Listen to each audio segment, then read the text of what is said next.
Good evening and welcome to the fourth webinar in our new series for education professionals, Handwriting and Tourette Syndrome, Common Issues that Impact Learning. My name is Angela Sullivan, Medical Project Manager, and I will be your moderator this evening.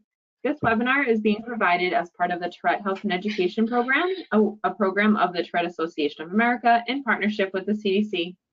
During the webinar, we'd be very happy to hear from you and include your voice in the conversation. You may ask questions or share comments using the question panel on the right side of your GoToWebinar player at any time. We will collect your questions and address them during the Q&A session at the end of the presentation. I would like to mention that funding for this webinar was made possible by our cooperative agreement with the U.S. Centers for Disease Control and Prevention. The views expressed by speakers and moderators do not necessarily reflect the official policies of the Department of Health and Human Services, nor does the mention of trade names, commercial practices, or organizations imply endorsement by the U.S. government.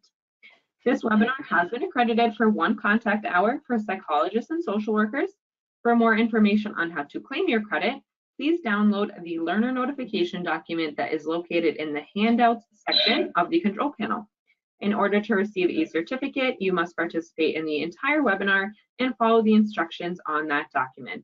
You'll also receive a follow-up email within the hour after the webinar closes with the detailed instructions on where to go to take the survey and claim your credit. Also, in the handout section, there is a copy of the slides along with a few of the TAA's educational toolkits that you may download. Before we get started, I want to briefly introduce our speaker this evening, Margaret Henning. She has over 25 years of experience in pediatric OT, initially as an OTA and now as an OTR after earning her BS/MS in OT from the State University of New York at Buffalo. She conducts frequent in-services regarding the efficacy of occupational therapy for individuals with Tourette and related neurological conditions at the local, state, regional, and national Tourette conferences, as well as for the Niagara Frontier District OT Association. She's been involved with transition services and has presented on programs for adolescents with dual diagnoses. Marjorie serves as the chairman of the board of the Tourette Syndrome Association of Western New York and currently serves on the National Tourette Association of America Educational Advisory Committee. She has 2 adult sons, a grandson, and several extended family members living with TS and related disorders. She is currently in private practice and previously worked at University of Buffalo Center for Assistive Technology. Thanks so much for being here this evening, and without further ado, please go ahead with your presentation. Thanks, Angela. Thank you, everybody, for joining us tonight. So obviously, we're going to be talking about handwriting issues, which we all have. So jumping right in, and very quickly, these are our learning objectives. We're going to talk about what contributes to difficulties that individuals with TS have with handwriting. We'll talk about accommodations that we can put in place to help students with handwriting issues present information to show what they know. And then also touch on why standard occupational therapy observations are not enough to, that we need to go beyond what a standard OT evaluation is, that we need to delve into, you know, clinical observation and methods to help students with Tourette.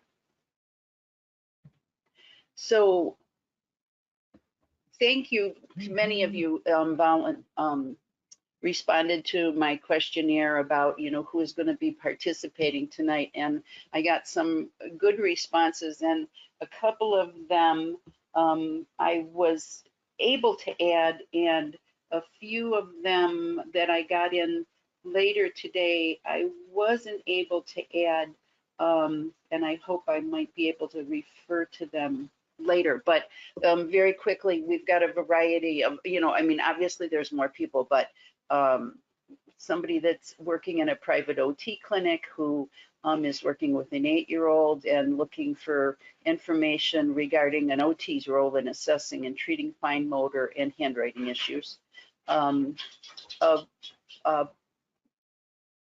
public school gifted and talented teacher who's working with a 7-year-old first grader, which is really awesome.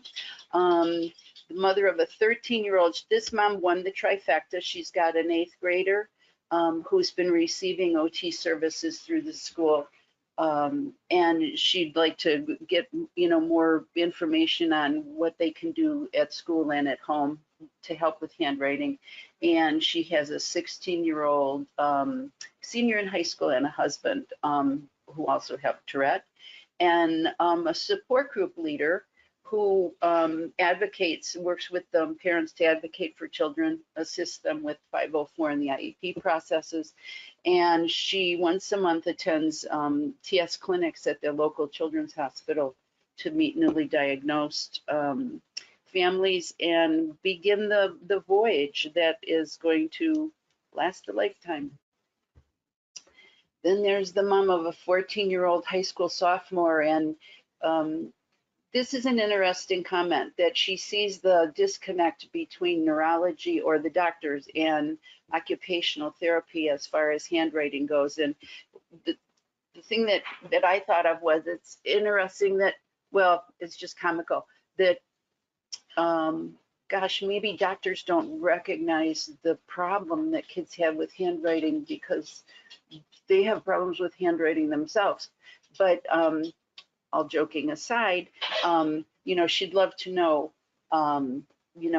how we can put this all together, and what are the issues, that we can address with handwriting issues. So right now they're using a computer, which they've been doing since 4th grade, but she would like to see handwriting addressed, and I do strongly support that.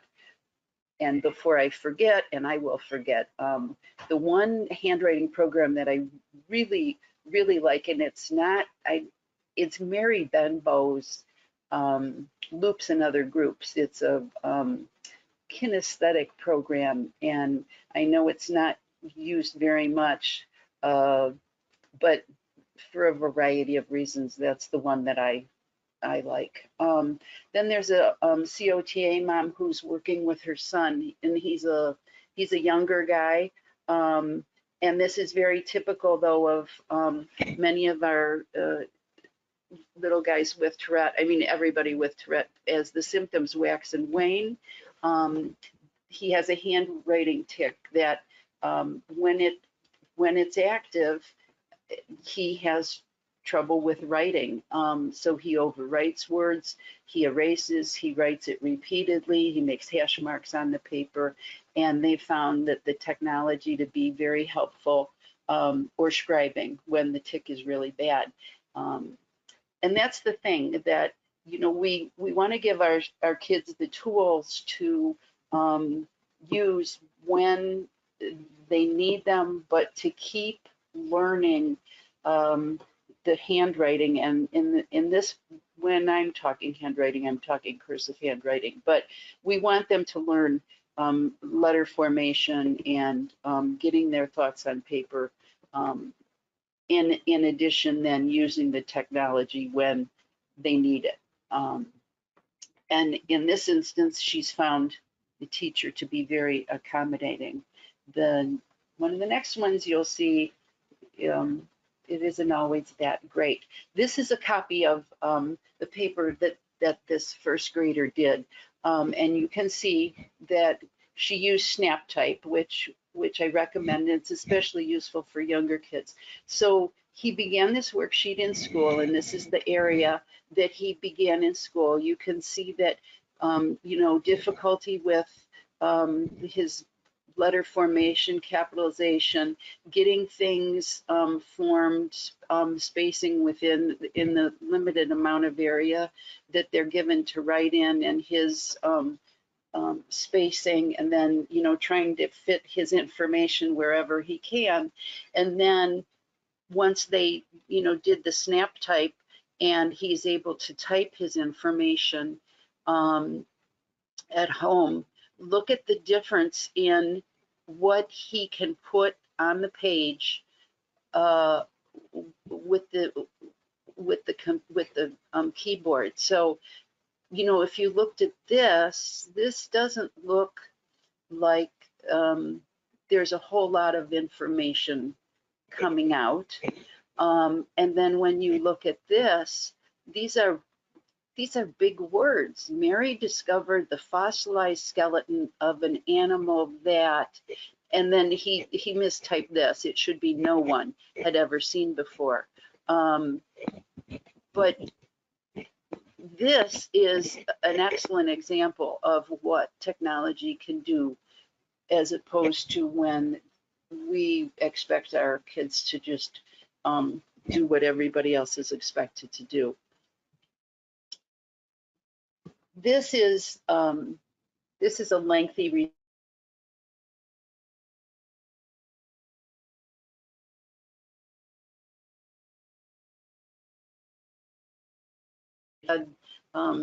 some struggles because they've tried some different papers. Handwriting Without Tears is one of them, graph paper. They've highlighted the bottom line highlighting a dot where the sentence is supposed to begin. So he's got difficulties with, you know, spacing, letter formation, getting things, you know, where they belong on the paper. But the issue is he won't, at home he uses this and it works great. He won't use it at school, and we see this a lot. And for a variety of reasons. And this mom speaks to the impact it has on him.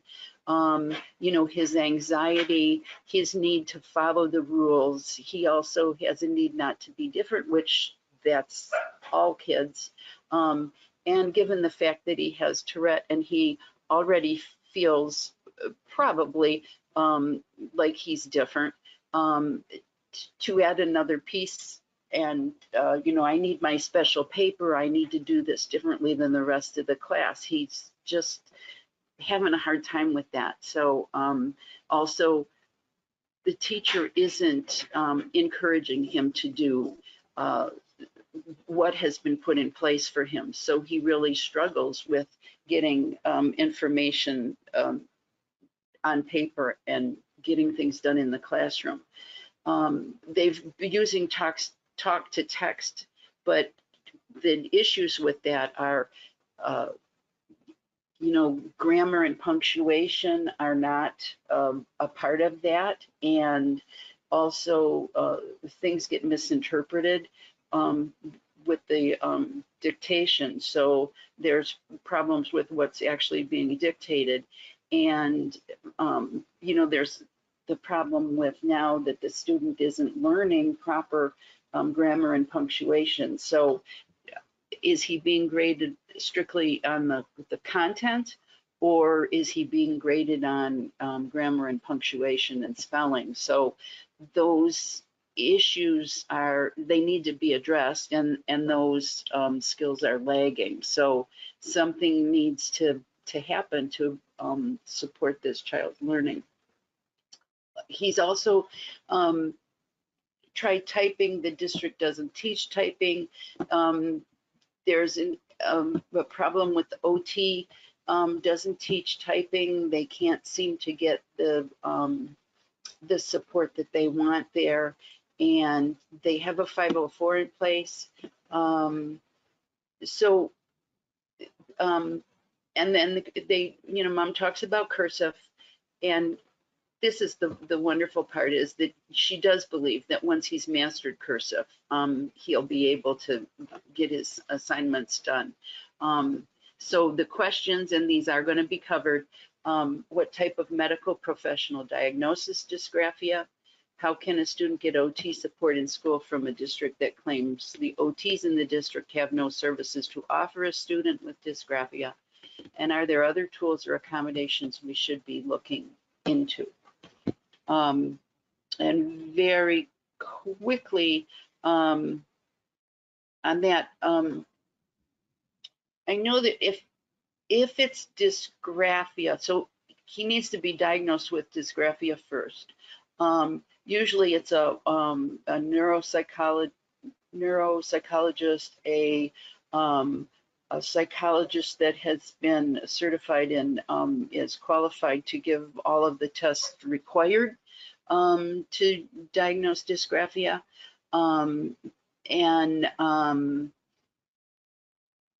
Dysgraphia itself would be something that needs to be addressed really kind of by a whole team, but there are things that an OT can do to support those issues. And we'll talk about the other tools that can be used. So these are copies of the papers that that Mom has sent along. So looking at these are things that he's doing at the end of a fourth grade year, a 10-year-old, and obviously this is not representative of what he knows, and we do need to look at what other things can be done to help this student. So there's many factors that interfere with writing as far as our students with Tourette go. Obviously tics, and then because of the tics, and aside from the tics, you'll have finger and hand cramping, arm, neck, and shoulder cramping because you're trying to hold things very steady to get things on paper that are legible. There's some fine motor coordination and control. There can also be additional developmental delays. And then the new and improved DSM-5 diagnosis for learning disorders is specific learning disorders for written expression, which used to be known as dysgraphia.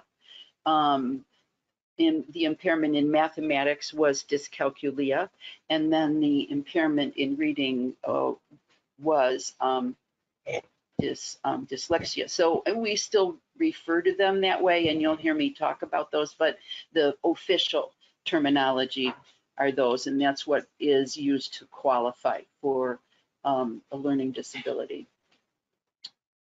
I'm sure that you have all seen this famous iceberg, but it's important for all of us to understand that when we're working with our children with Tourette, whether it's our own children, whether it's in the school system or in the private setting, all of these things, it really is the concept of the unseen part of the iceberg. And normally the iceberg, it's not kind of tidy underneath here, but it's way out here, so that you're going to bump, the ships will bump into these issues more out here long before you get into this part. But anyway, I digress.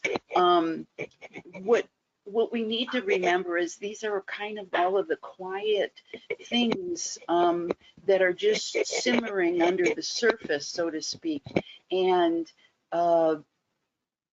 for our children, they are the big issues, and they always feed off of each other as well, so that they have attention problems, and then they're trying to write something, and then the OCD kicks in, so that the handwriting doesn't look quite right, but then they can't remember what it was they were supposed to be doing. But then the kids are socially, they're making fun of them, and then their anxiety kicks in, and then, oh my gosh, we start having behavioral problems, and then we go into a rage. So you can see where all of these things can feed off of each other and create more issues for our kids with Tourette.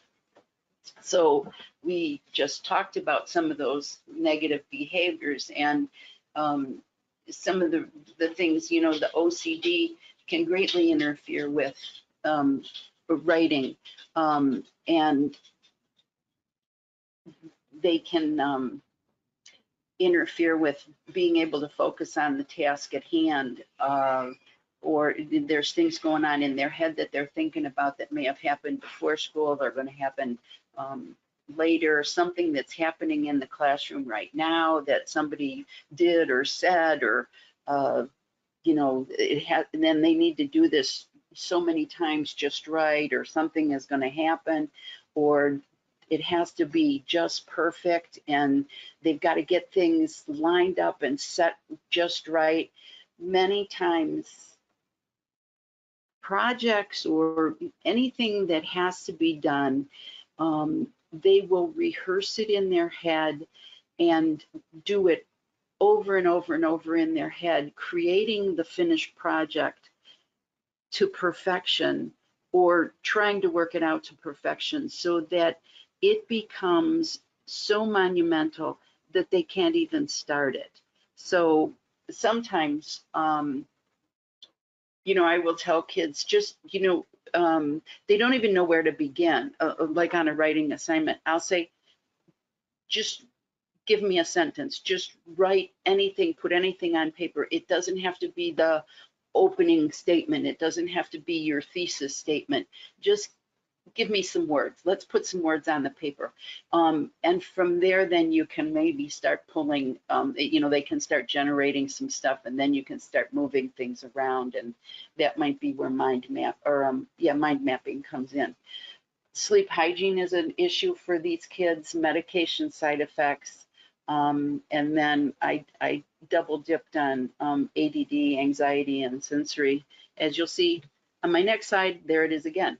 But then we'll also talk about, and I talked about it on the iceberg thing, but executive dysfunction, there, I will talk about on the next slide, and sensory processing, and then the learning disabilities of specifically, you know, dyscalculia, dysgraphia, and dyslexia that also interfere with kids' writing. So it seems to be a small thing, and of course, if it's not hitting your radar, it doesn't exist. But smells, I smell a lot of things that my husband doesn't smell, and is, you know, sometimes that's a problem. But for kids, if you think about in a classroom, environmental smells, depending on where the school is. It can be, you know, a farming community. It can be a near an industrial complex. It can be who knows where. But also then cooking smells coming from the cafeteria. Maybe the dumpster is outside their room. Maybe smells from you know, somebody's snack that they're eating is you know, too pungent. A perfume that the teacher is wearing, although hopefully they don't do that anymore.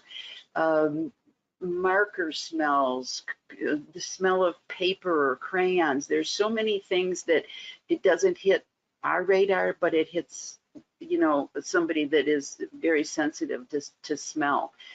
I hate going to somebody's house when they've lit all of their beautiful smelling candles, because it just gives me a horrible headache and I can't stand it. And it's hard to socialize when you got to smell their pretty candles. So anyway, come up with something, a smell that they can enjoy or block out, something that's calming to them, and figure out a way for them to use that. Put it on their sleeve, on their arm, put it on a, you know, a bracelet or cotton balls, or a sachet that, you know, it could be a weighted thing that they have on their desk or in their desk. So come up with some clever ways to put some scented things somewhere that they have access to. For sounds, canceling out sounds that are difficult for them. A really cool thing they're called open ear wireless bone conduction headphones. So it sits on the bones in front of the ear, so it doesn't block the ear. You still hear everything that's going on, but you're hearing whatever is coming through the headphones as well, and that can block out the disturbing sounds, so to speak. And you could also use white noise or sound canceling headphones or earbuds. And you could also try belly breathing, which they could make their own little sound and incorporate some calming for themselves.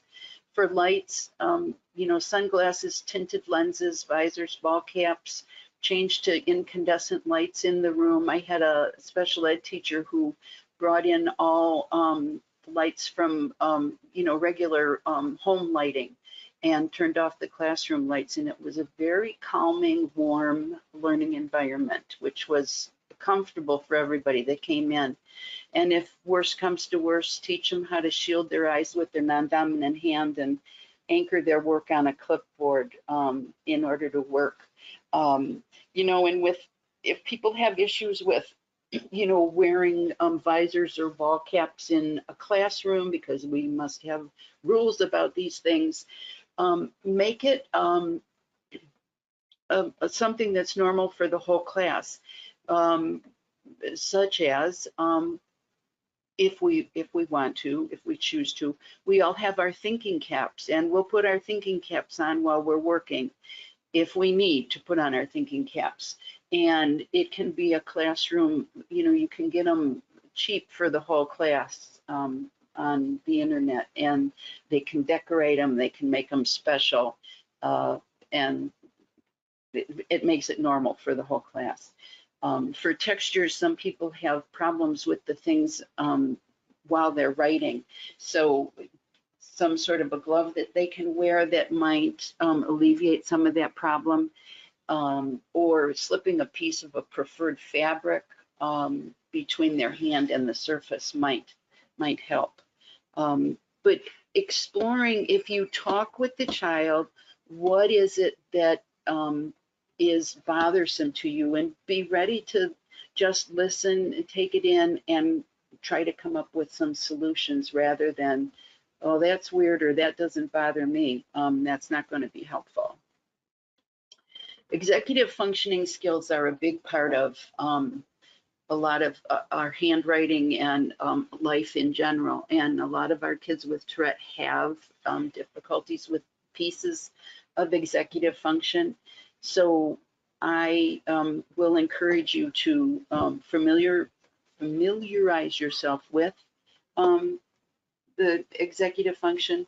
And on the next slide, we'll talk about that. But there's aspects of, goal-directed thinking skills. So planning and prioritizing. This is, planning how to form a letter, how to form words, how to, organize your letters on the paper, your words on the paper, how to organize your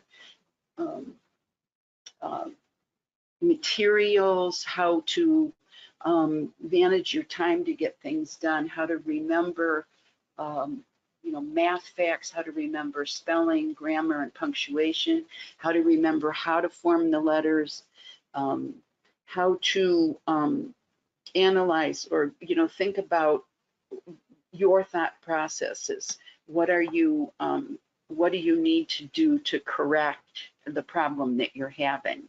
And then your behavior skills. Can you delay your response until you, can you stop blurting out? Can you wait until the teacher's done before you, ask to go to the bathroom or ask the question or make a silly remark?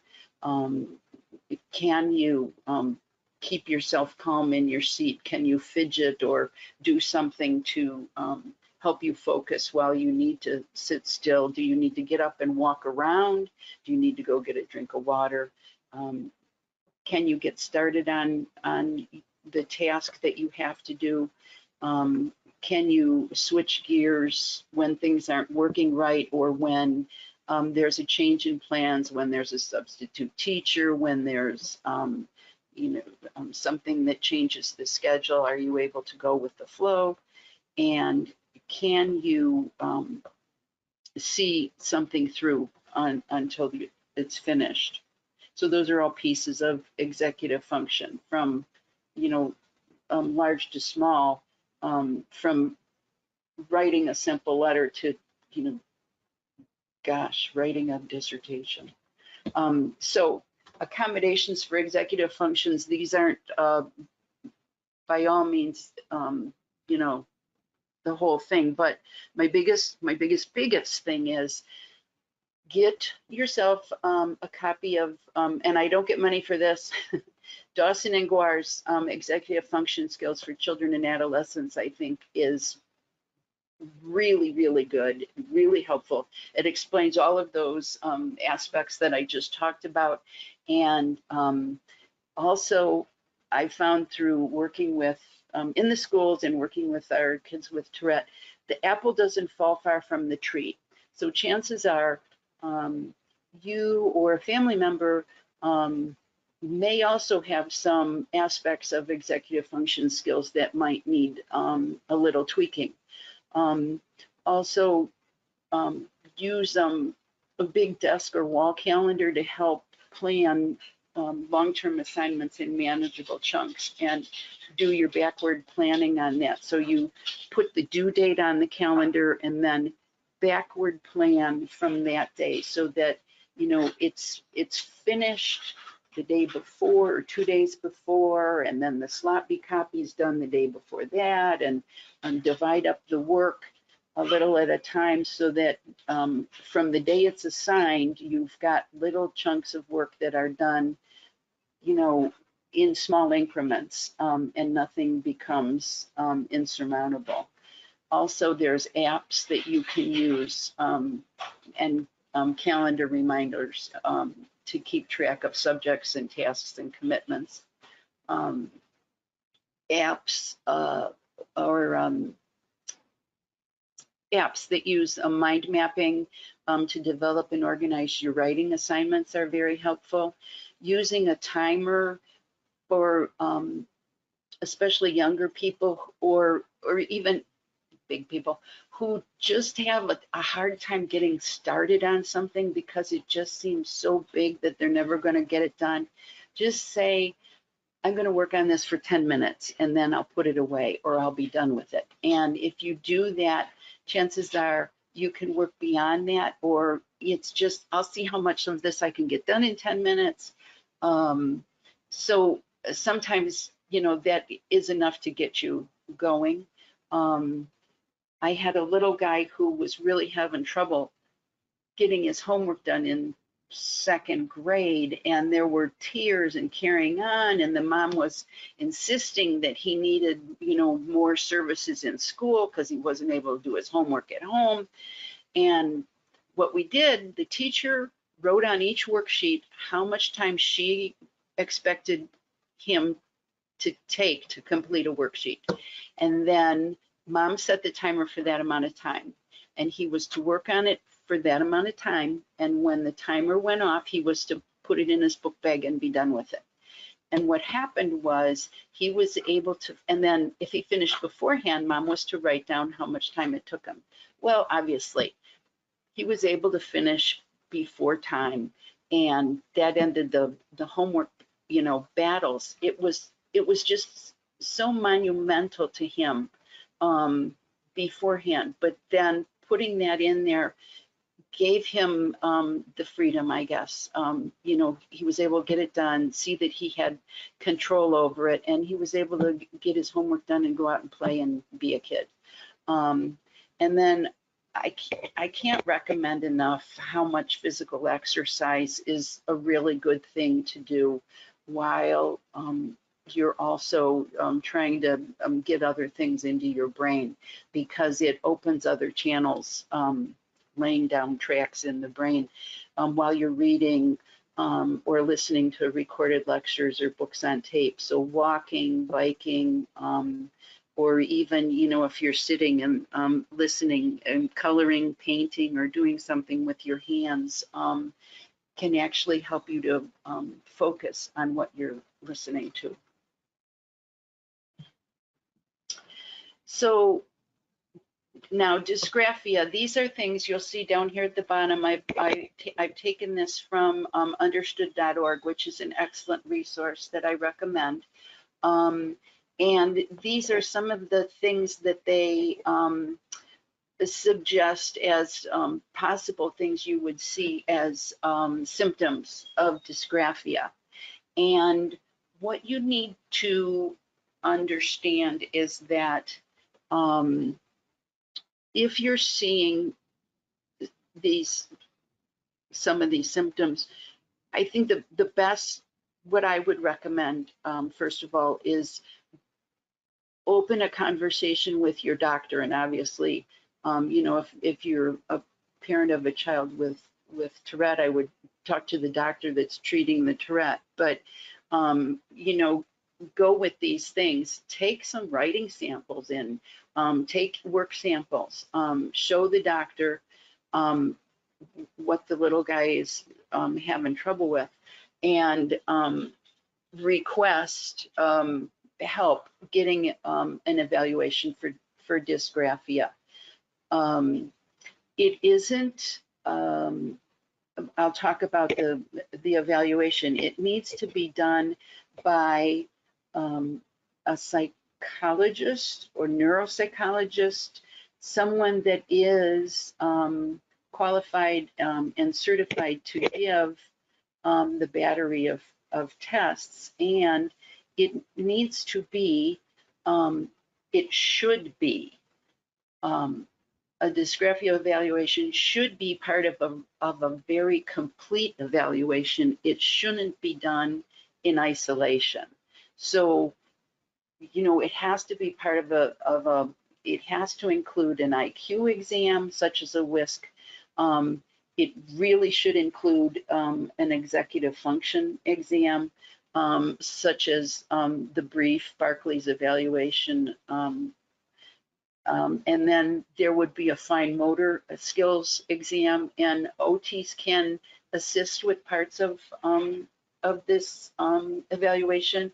And then handwriting samples are examined using parts of the other portions of this evaluation, which are taken from the mechanics of writing. And one of them is, you know, the test of written language, which is the TOWEL.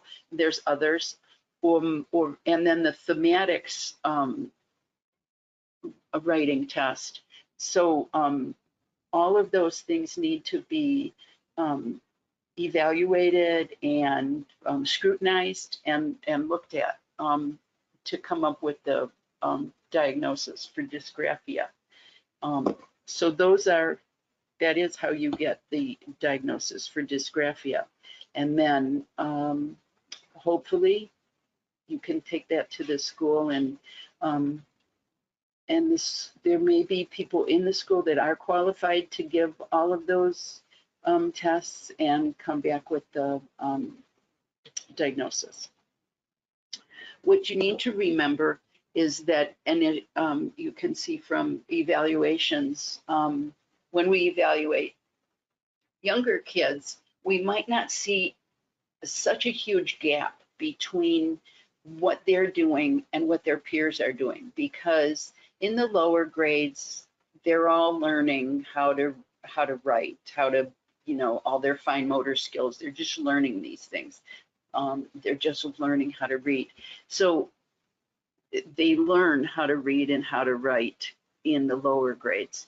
And their inability to learn those things is disguised by their intelligence. They're able to cover up by what they know already.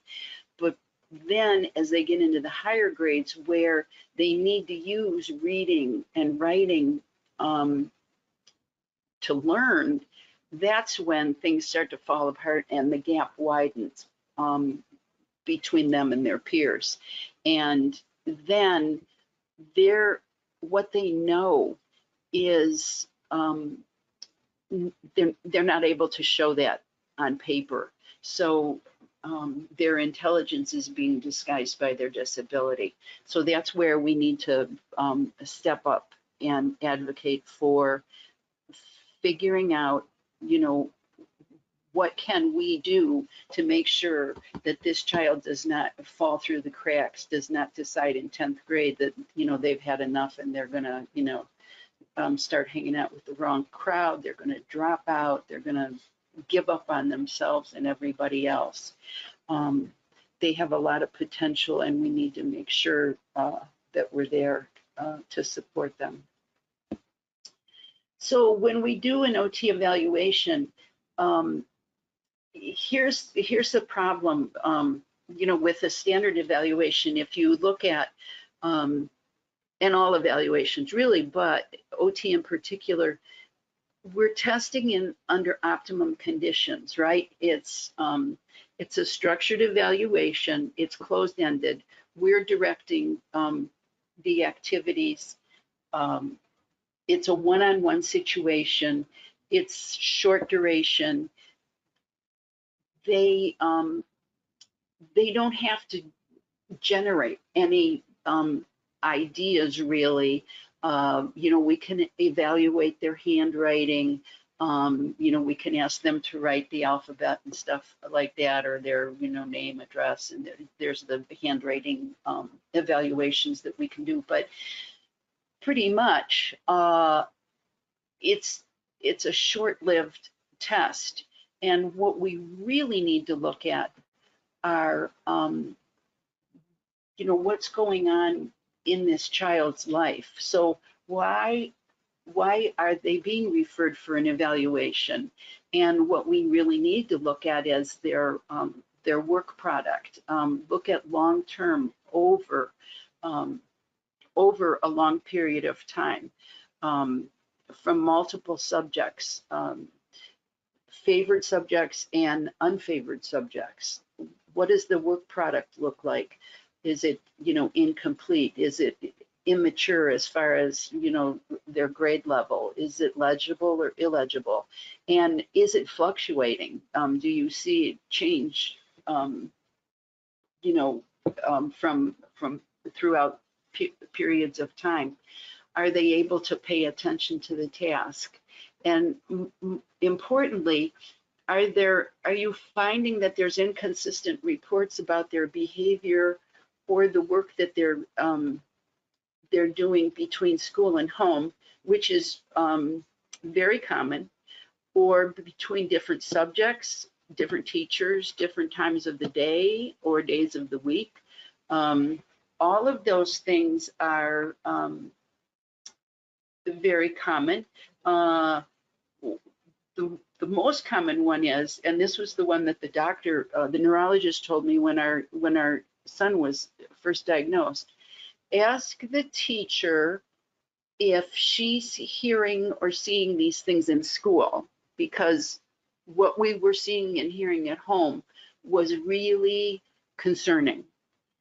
And he said, if she's not hearing or seeing these things at school and you're seeing it at home, it's probably Tourette.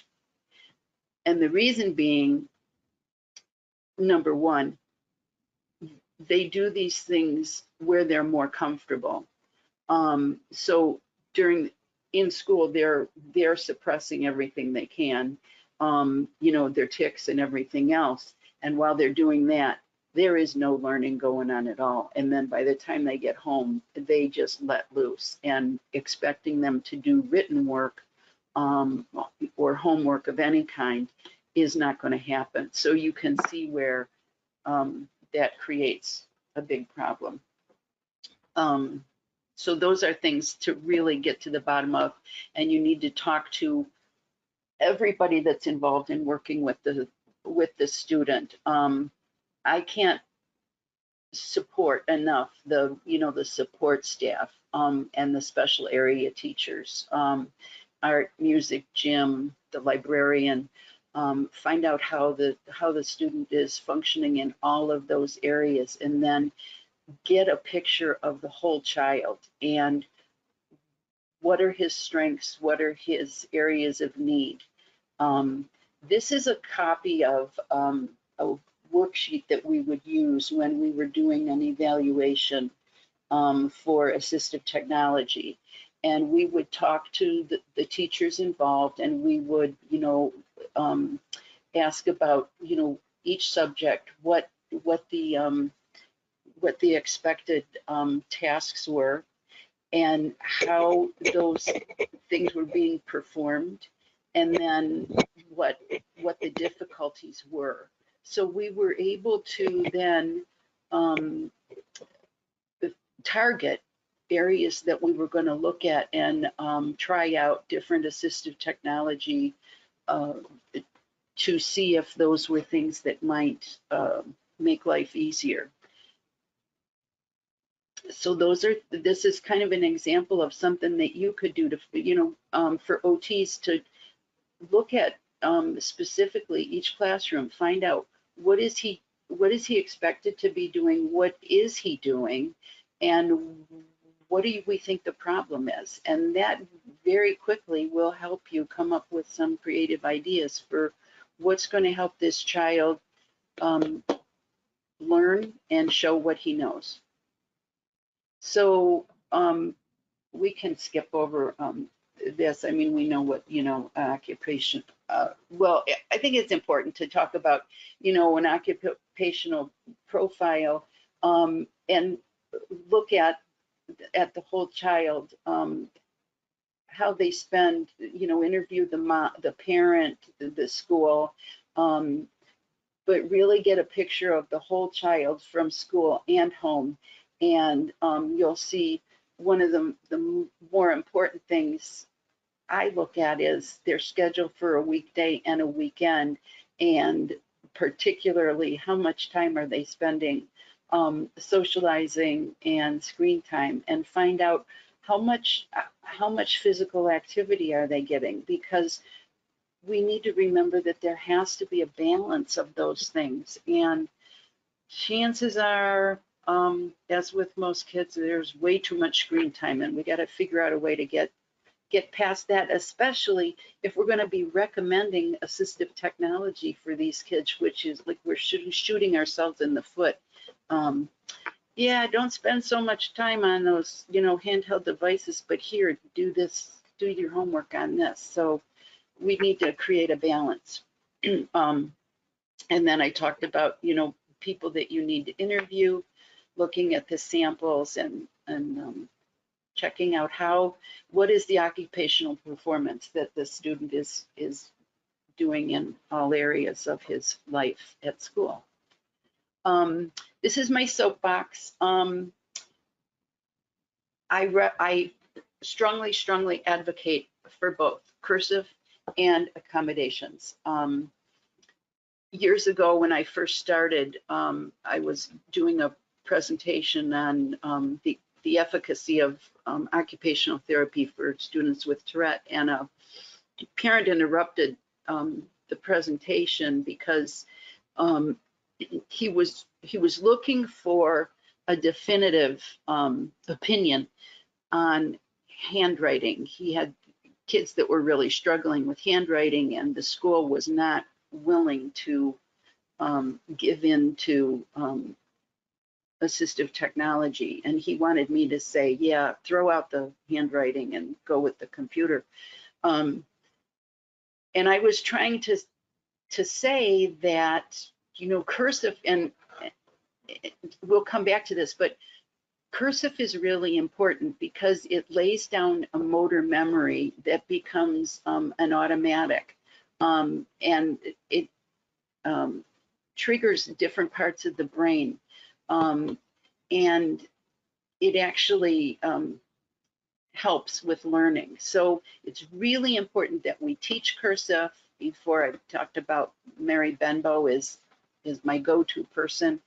But also we do need to do the accommodations. So there needs to be a set amount of time for teaching cursive. It needs to be practiced daily for more than 20 minutes a day.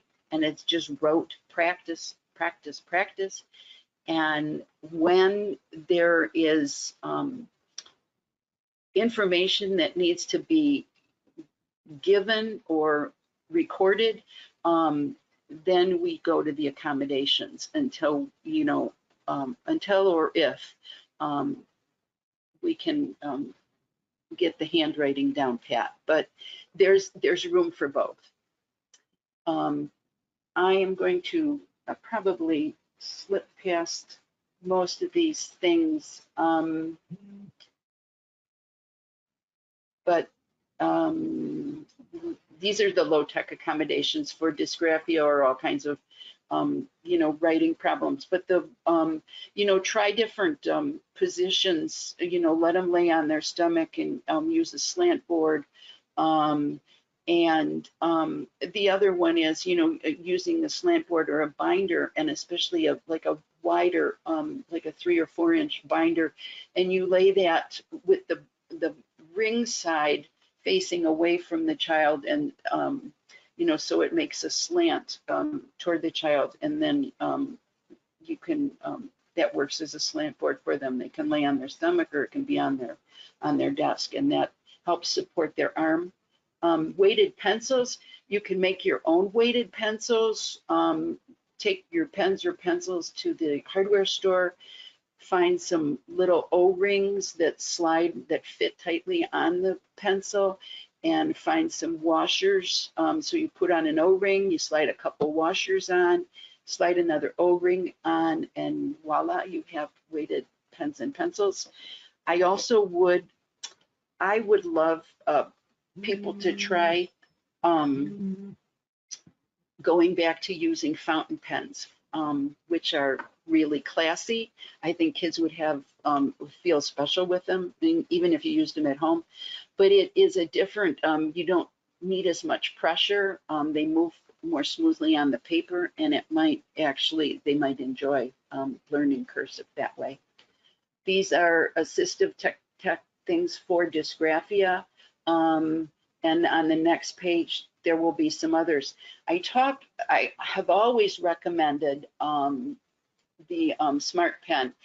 That LiveScribe was bought out by a Canadian company recently, and I don't think you can find an Echo Smart Pen anymore. I've seen some advertised on the internet for $600 or $700. You don't want to go there. They're only, you know, they were selling for like $100. So, but the Symphony Smart Pen is another generation of that, and that is worth looking into.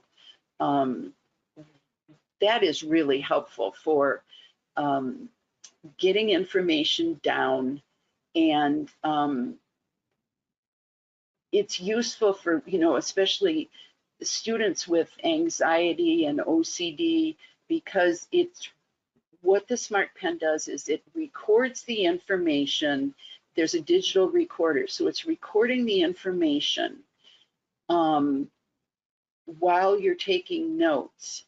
And you don't need to write down all the information, because it's recording the information. And then you can go back later and you know, either fill in or delete information.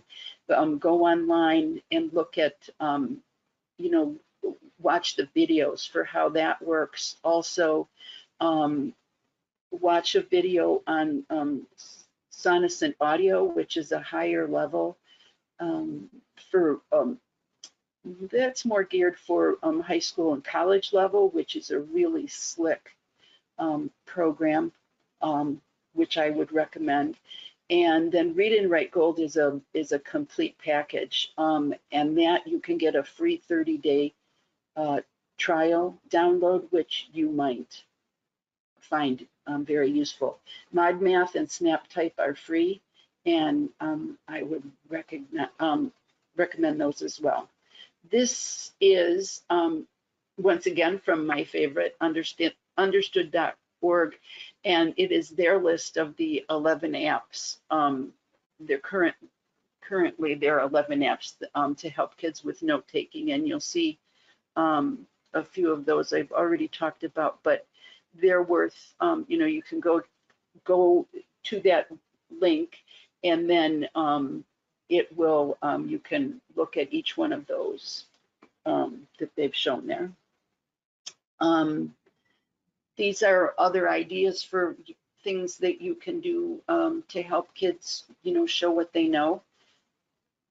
This is a study that's being done by Jan Rao, and it's on handwriting. And I also need to recommend that you look at her, go to the Tourette.org website and to the recent conference and go to her handwriting presentation, because she discusses the need for teaching handwriting, and she has some good research references to back that up, and also Heather Simpson, and I've given those references as well for you to look at information. And here's the resources for Dr. Rao and Smart Pen information. And those are my references.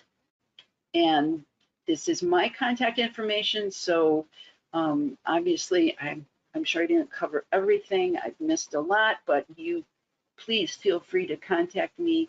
You can text, email, call, and I will be happy to talk with you one-on-one and work with you. So thank you. Angela, take it away. Awesome. Thank you so much, Margie. That was a great presentation. Lots of helpful information for those of you on. So as she may have mentioned, we're going to answer some questions that were submitted during the presentation. If you still have questions, feel free to submit them through the questions pane in the control panel. If we don't get to everyone's questions, we will reach out to you after the fact and get the answers to your questions. And you can always reach out to Margie directly, as she mentioned. We do have a full-time information and referral staff at the TAA who'd be more than happy to help. And you can email them at support@tourette.org or give us a call at 1-888-4-TOURETTE. Okay, Margie, I have one question for you here. It's kind of a long one, so let me know if you need me to repeat anything. So my kindergarten son has nice handwriting. His teacher says it resembles handwriting you'd expect in 2nd grade. However, he can take hours to start a writing assignment, even when he needs just to copy a few words onto paper. He reads at the 1st grade level. Do you think the difficulty getting started could be a handwriting issue related to the mechanics of handwriting, or another suggestion? We're new to the diagnosis and I'm wondering how best to help him. Well, there's one. So if he has really good handwriting, but he has, refresh my memory, but he has trouble getting started copying. Yes. And it's the copying that he's having trouble with? Yes, so he has nice handwriting. It can take hours to start a writing assignment, even when he just needs to copy a few words onto paper. He does read really well, and she's wondering if the difficulty could be a handwriting issue related to the mechanics of handwriting or something else. So I'd have to look at a couple of things, but my first inclination is, and I might be wrong, there might be an issue with his ability to copy, which is, you know, near point, far point. But that means I'm focusing totally on the copying. And I suspect that's not the only time. So I guess I would suggest that Mom experiment a little bit with having him try copying some things near point, far point, to see if that's what the issue is. And by near point, far point, I would try, you know, on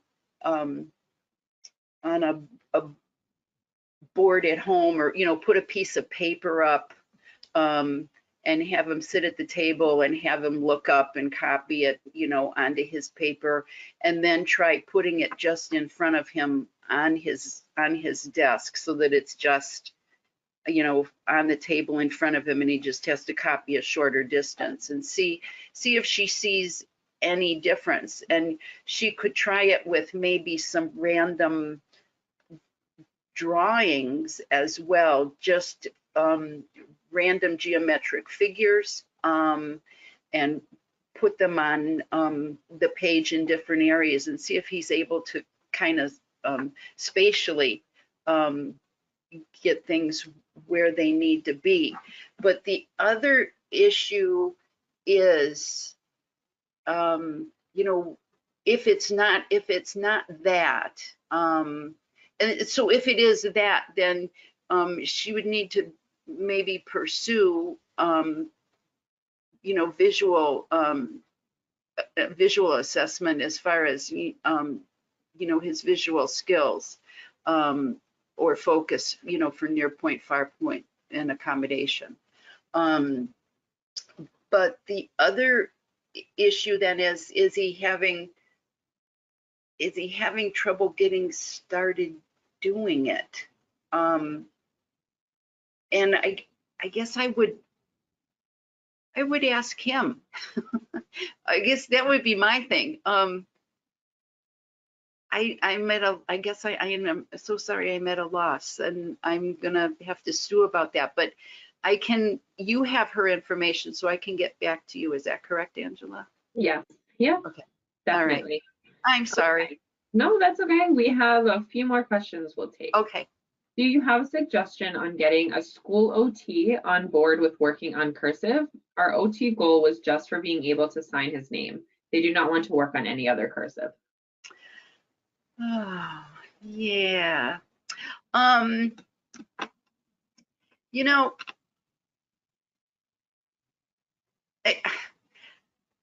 I would say, you might try seeing if you could generate enough interest in the district level to see if they would start maybe a handwriting club, because I know it's really hard. OTs don't want to be known as the handwriting people, but we are the handwriting people. The hands are what we do, and we should do handwriting, and yet districts are OTs don't always get to call the shots. But if you could find some families, some parents who would be interested in their children learning handwriting, and get a teacher interested in starting a handwriting club, who would then be interested in getting the OT to work with the teacher on handwriting, that might be the way to go.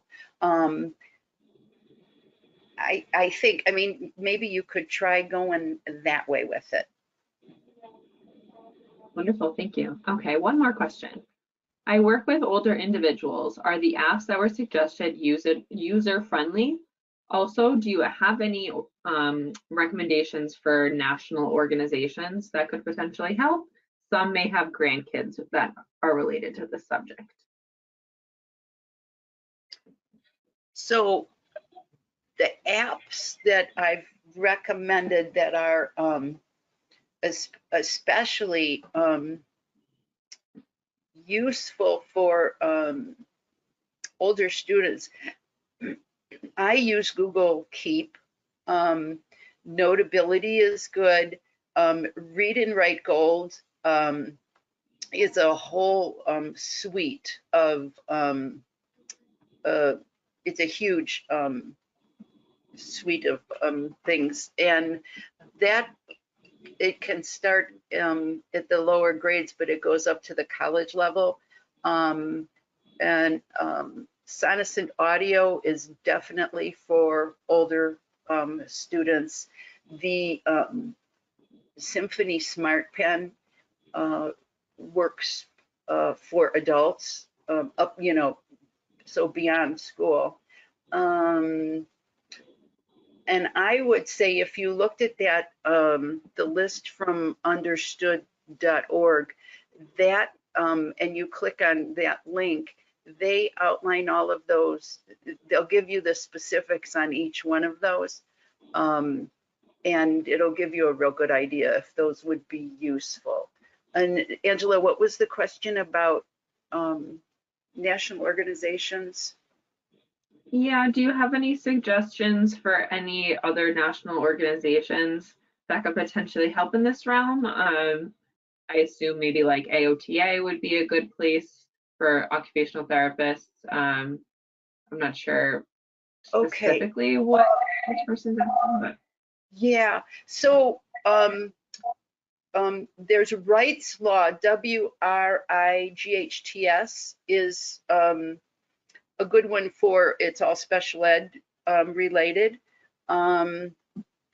I recommend Kathy Giordano at the Toronto organization. And then, yeah, AOTA, obviously. And oh, I just lost my train of thought. Understood.org is very good.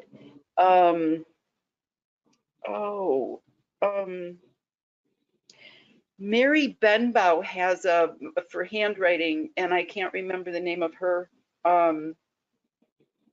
link, but those are some. If I think of others, I can shoot it to you, Angela. perfect. Okay, sounds good. Alrighty, well, that looks like all the questions that we have. Thank you so much again, Margie, for such a great presentation. Once the webinar is closed, for everyone still on, you will receive a survey in the presentation. We greatly appreciate if you would complete that and provide your feedback. The survey is specific to your experience during the webinar and will help us to improve future programming.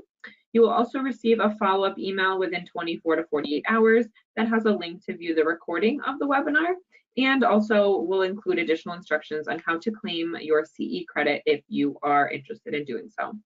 Additionally, the webinar will be posted on the TA's YouTube channel for those who are unable to participate today. We encourage you to reach out to us about this webinar or for any other ideas and suggestions that you may have. On behalf of the TRED Association, thank you so much for joining us and taking the time to view our presentation. Thank you, Margie, and thanks everyone. Hope you have a great evening. Thank you.